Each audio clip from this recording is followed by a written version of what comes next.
Hello and welcome to another interview for positivebritain.co.uk. Today I have Kiran Virdee with me. Hello, Ian. Kiran has so many things that she does so well. So you're a well-being coach. Yes, I'm a well-being coach. You're a personal trainer.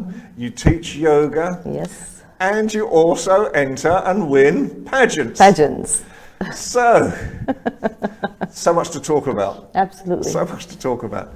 Tell me first of all, what interests you in well-being, and especially for women over the age of 45, where do you think the need is for that?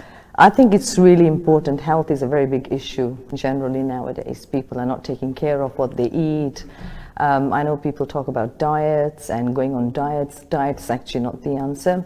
I think looking after your health, eating well, exercising, relaxing, doing yoga, meditation is actually the key for a well-being. I personally train people as a personal trainer. I do yoga latte classes now for Almira beauticians in Harrowfield, and I have about 7-8 ladies who come to me every Wednesday morning.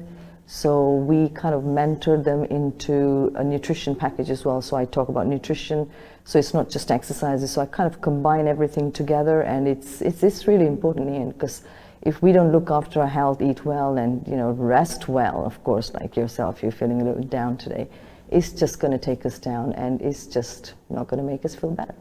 What type of issues do these ladies come with over 45? What are the types of things? Are they concerned about age? Are they concerned about their futures?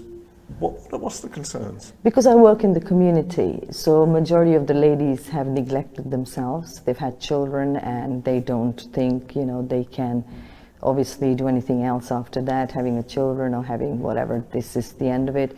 So they don't have anything to focus on, so which affects their health. And most of the people I train as well have had spinal injuries, strokes, they suffer diabetes, type 1, type 2, and their GP referrals, so sciatica, back problems, so I kind of focus on all those areas.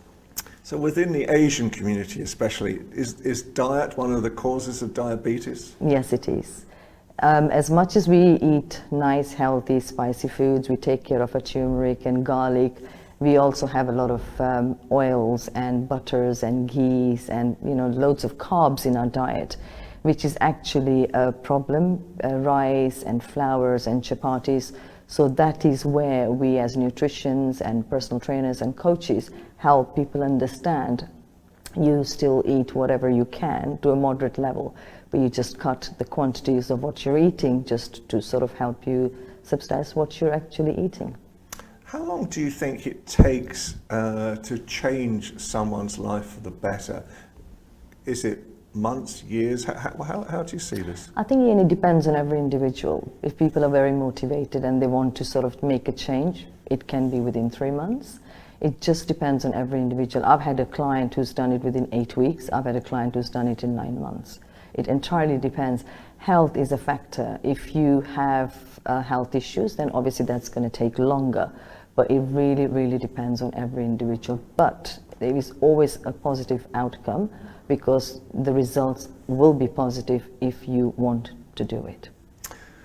So, as we can see from the sash, yep, pure UK finalist, and I know this is how we first Absolutely met. We first met on another beauty pageant. Why did you start doing beauty pageants in the first place, and what type of opportunities and inspiration do you gain from doing things like this? I actually started doing the beauty pageant. My first main purpose was obviously Miss British Empire, and Ian was there. He was my judge at the time. My inspiration was my dad's dedicated, my late father's dedicated charity in Kenya. And I just wanted to raise awareness on child poverty and all the issues also kids suffer in Kenya, in Kisumu. And my dad built the charity, and it's been for like 15, 16 years. So that was actually my main purpose, first of all, was the charity. And then as the well-being coach, because I mentor women over 40 plus, I also wanted to bring the well-being into the factor of charity. Now, I know your charity in Kenya did something fabulous at Christmas this year. Tell me about Absolutely, how many people came for your Christmas Oh my lunch? gosh, it was amazing because every Sunday, my brother and my sister-in-law and obviously my nephew, they obviously prepare a meal every Sunday. People donate, people give donations, and every Sunday they make hampers for approximately 200 street children, and this is every Sunday.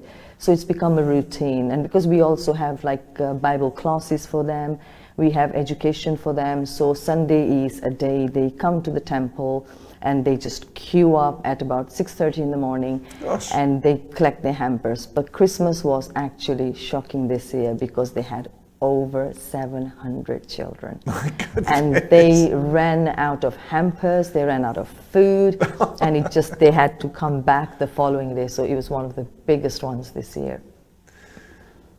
Tell me a little bit about your father, because I know he was very, very inspirational towards you. Tell me a little bit about growing up. What type of values did he give you, do you think? My dad always taught me one thing. He said, in life we give. Giving is the best thing. He was a ex-senior superintendent chief police in Kenya. He had his refrigeration business. He was a game warden with Masai Mara. So he did loads of things. And something happened when he was about 45. He just decided he wanted to change his life. He wanted to give.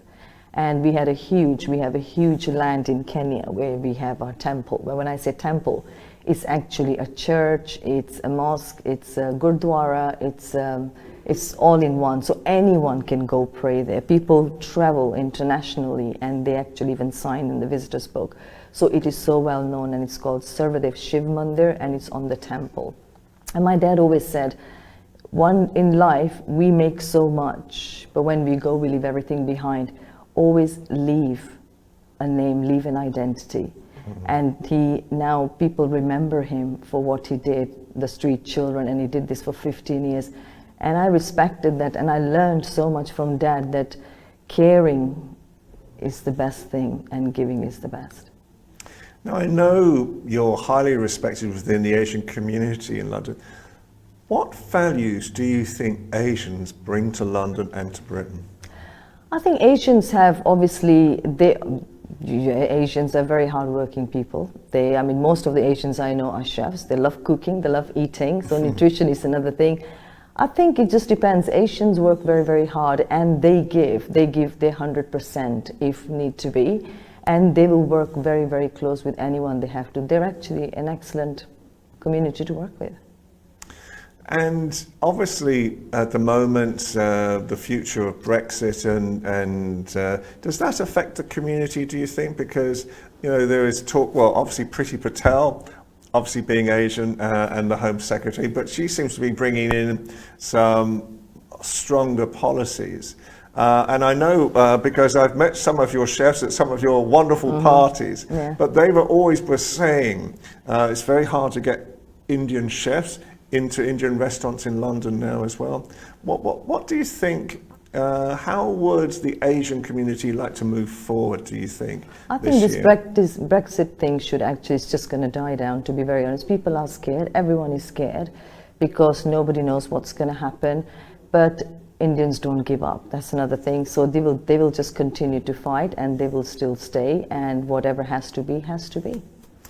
And within Asian women as well, do you find there are challenges for Asian women these days? And what type of challenges do you find? And how are you helping to overcome those challenges? I think a lot of Asian women, I've actually also done human resources in my career, and I felt a lot of the Asian women came across disability was one of the factors they had, and racism.